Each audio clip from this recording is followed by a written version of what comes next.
She's right in the middle of the 9 athletes as well. They set it up for her. Jenna Prandini, well, she's a great 200-meter runner, has a best of 10.9, the American. Hasn't had a vintage season by her standards. 7th in the London Diamond League before the games, hasn't raced since then. Natasha Morrison of Jamaica, 11-1 this year, but she's a 10.85 athlete. Bas Bitaye of Gambia, she goes in lane 3, semi-finalist in the Olympic Games at 200 meters. Then Tamari Davis, 2nd in Lausanne and 2nd in Monaco just before the game. She's a very consistent racer as the 21-year-old American. Best of 10.8. Yeah, and there is Swoboda. How they love her. Silver medalist at the World Indoors in Glasgow back in March behind Julian Alfred. And that wasn't a bad person to lose to, seeing as Alfred went on to become Olympic champion.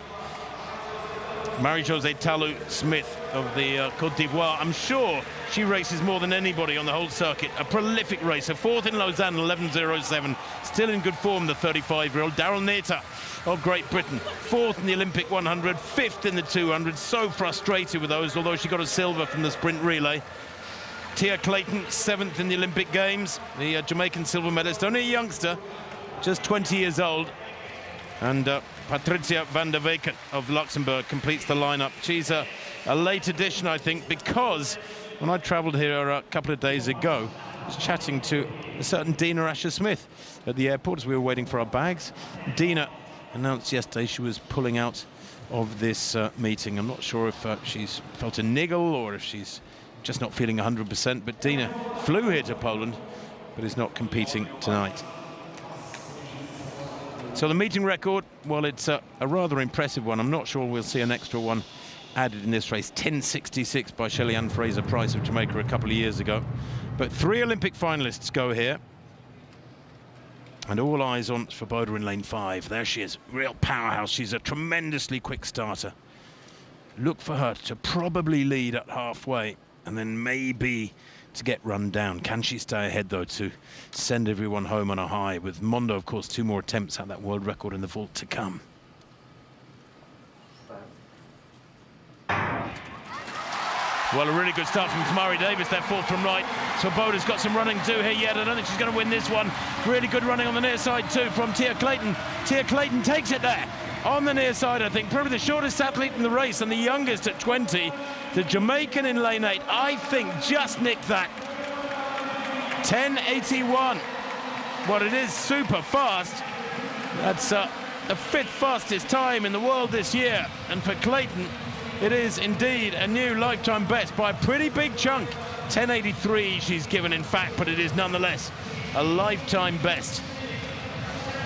Swoboda didn't get her usual bullet start from lane 5. Wasn't able to get the blood up for the crowd through the first half at least. But Clayton, well, she's similarly small in stature, but boy, did she hold her form well through the second half and just hung on there because it was... The women's 100-meter final in Poland transformed into a breathtaking display of elite sprinting, bringing together speed, ambition, and raw competitive energy. Slated as the marquee event of the night, it gathered a formidable field of international sprinters, each with a point to prove. But it was Jamaica's electrifying prodigy, Tia Clayton, who captivated the stadium, delivering a performance that cemented her place as one of track and field's brightest emerging talents. Hosted in Kavita, Poland, a city brimming with anticipation for the meet, the event had a special spotlight on national hero Ewa Swoboda. Swoboda, a former European indoor champion and poster figure across the city, carried immense expectations on her shoulders. The local fans rallied behind her, hoping for a moment of national pride. Unfortunately, the race didn't go as envisioned. Swoboda stumbled out of her signature powerful start and fell behind, unable to reclaim her rhythm, ultimately finishing outside the medal positions. The final featured a stellar mix of experienced competitors and up-and-coming talent.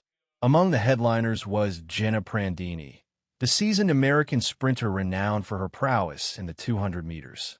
Though boasting a personal best of 10.9 seconds, Prandini hadn't found her top form this season, evidenced by a disappointing result in London earlier in the year. Jamaica's Natasha Morrison came in with a solid seasonal best of 11.1 seconds, but her lifetime best of 10.85 hinted at her potential to upset the field. Gambia's Olympic semifinalist Gina Bass added international flavor and competitiveness to the lineup. Another key contender was Tamari Davis of the United States, a 21-year-old powerhouse with a personal record of 10.8 seconds. Her recent second-place finish in Monaco had turned heads, positioning her as a potential medalist. The race also welcomed veteran names like Emmanuel Lancequot from Britain, Marie-José Talu-Smith from Côte d'Ivoire, and Daryll Neita, who had delivered top-tier Olympic finishes in both the 100m and 200m. Despite this star-studded field, the youngest competitor became the defining story. In just her early 20s, Tia Clayton delivered a performance beyond her years. Running from the far outside in lane 8, she executed a near-perfect sprint, clocking in at 10.83 seconds. Not only did this win the race, but also set a personal best and place her 5th on the global season list. Her explosive yet controlled sprint reflected remarkable maturity, poise, and technical excellence, rare qualities for someone so young. What made her triumph even more remarkable was the caliber of athletes she outpaced.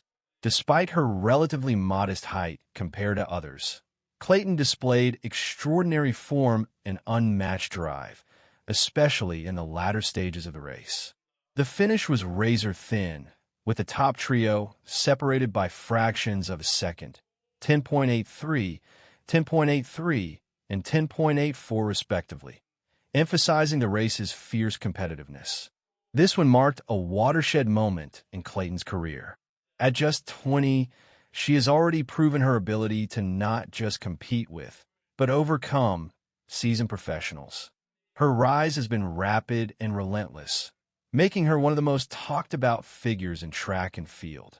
Experts are already predicting a glittering future for her, with expectations that she could soon challenge for global titles and possibly rewrite record books.